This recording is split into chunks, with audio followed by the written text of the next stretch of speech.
One rookie, $28 million worth of endorsements, and 3.1 million viewers later, Caitlin Clark didn't just join the WNBA, she changed it forever. And if you're into real estate, business, or any other type of investments, you need to understand the strategy and why it happened. Because it's the exact same blueprint that Tiger Woods used to completely change golf. Tiger Woods didn't move the needle, he was the needle, and Caitlin Clark's doing the exact same thing. This video isn't just about sports. It's about understanding how value is created quickly and how to monetize it. Because the best investors and entrepreneurs get ahead of things before they go mainstream so that they can buy or invest or create at an advantage. Caitlin Clark and the WNBA are putting on a masterclass. How to capture attention, turn it into revenue, and lift up an entire industry. Here's what she's done in just one season. The WNBA jumped from $180 million in revenue to Caitlin Clark's first year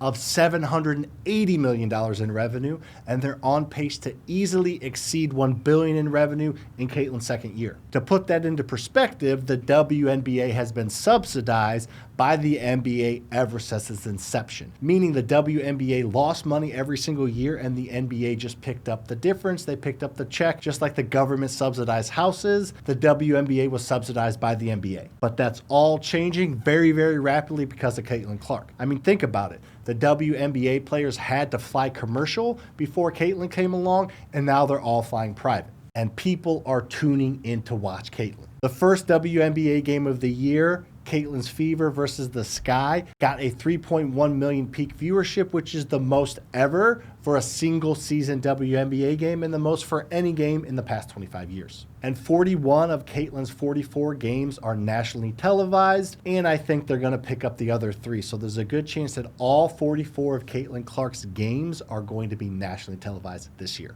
And the Indiana Fever averaged over 17,000 people for every single one of Caitlin's home games, which is more than the Indiana Pacers, the actual NBA team in Indiana. Caitlin Clark's team, the Fever, outdrew on average the NBA teams, which is just insane to think about. They went from about 4,000 people watching every game to 17,000 people watching every single game. And the crazy part is when she's traveling around the country, at least 6 of the stops are going to have to get a new venue, a bigger venue to host the game because they want to meet the demands of everybody wanting tickets to go watch Caitlin Clark play. And the wildest stat of them all to me is the Fever were valued at $90 million before she joined. And again, in less than an entire season, she has taken that valuation to over $340 million.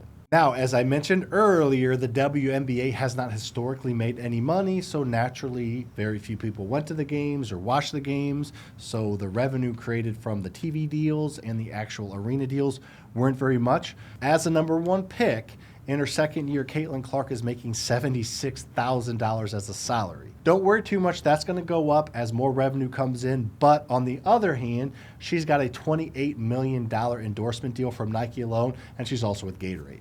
Now that you know all those stats, let's go back to 1997 when Tiger Woods jumped onto the PGA scene, and then at the end, we're going to tie this all together and show you the lessons learned for businesses. Tiger didn't just win, he absolutely changed the DNA of golf and viewership. The first 3 years that Tiger signed with Nike, they went from doing $30 million a year in Nike golf sales to over $300 million a year in Nike golf sales. The golf industry grew by over $650 million in that first year. The PGA prize money doubled in the first 2 years, meaning everyone else that played in the events and won some money, not even just winning, but won some money and placed, they got over double the money. So similar to what Caitlin's doing, all the other WNBA players are going to start to make more money because the revenue is more. Tiger did a similar thing to prize money in the PGA. And the 1997 Masters that Tiger won that he's very famous for got a 14.1 rating on Nielsen, which is getting into almost like Super Bowl type numbers. And CBS, who carried a ton of the tournaments,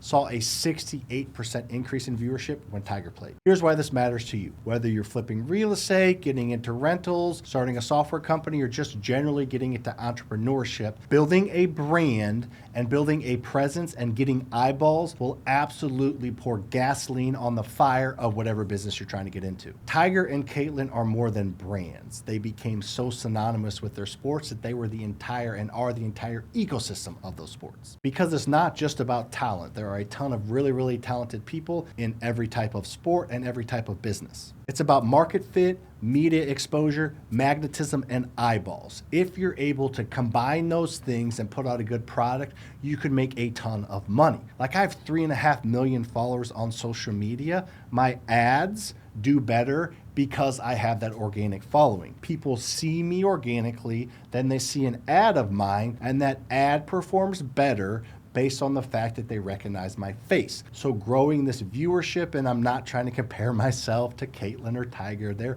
in the stratosphere and I'm an inch off the ground, completely different. But the point is, it works in all industries, and you don't have to be an absolute megastar to see an impact. The ROAS, or return on ad spend, for me is higher than industry average just because of my social media following. It makes sense. They see an ad of mine, they recognize my face, and they stop and watch it for at least a little bit. And the cool part is, I don't have to use my social media or my YouTube to constantly pitch my mentorship and pitch my program. It's the best one out there. I have over 2,100 students. A ton of them have quit their jobs and become multimillionaires because we give them the path, the guidance, and we hold their hand by showing them our systems. But I don't have to do that whole pitch very often because I use my organic audience to get views and to grow people's trust. And then I can put out an ad and people will see the ad and click on the ad, and they're more likely to trust me. And I don't have to spend my organic time, my viewership, pitching products all the time. I let the ads do that. No matter what industry you're in or looking to get into, growing a brand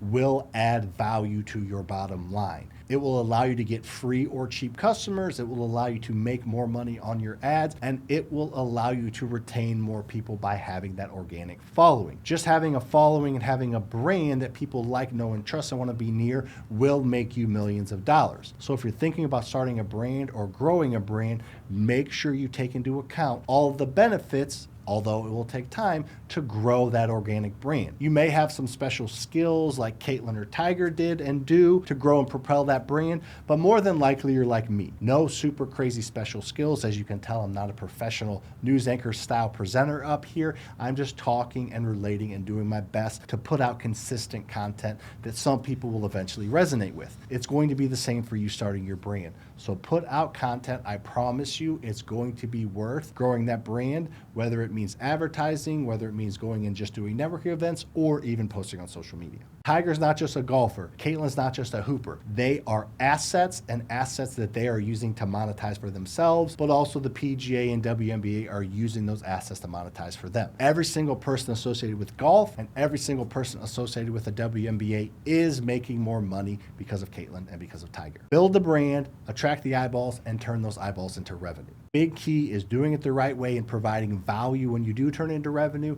and the sky will be the absolute limit for you. So who do you think has had a bigger impact on their prospective sport? Caitlin Clark or Tiger Woods? Let me know what you think and why you think that in the comments. And if you're trying to turn your passion into profit, and that passion happens to be real estate, make sure to hit that subscribe button. I talk real estate and wealth building on here. You can get more free advice from me than most paid mentorships, and I have one of those too. Check out the description, like, subscribe. See you on the next one.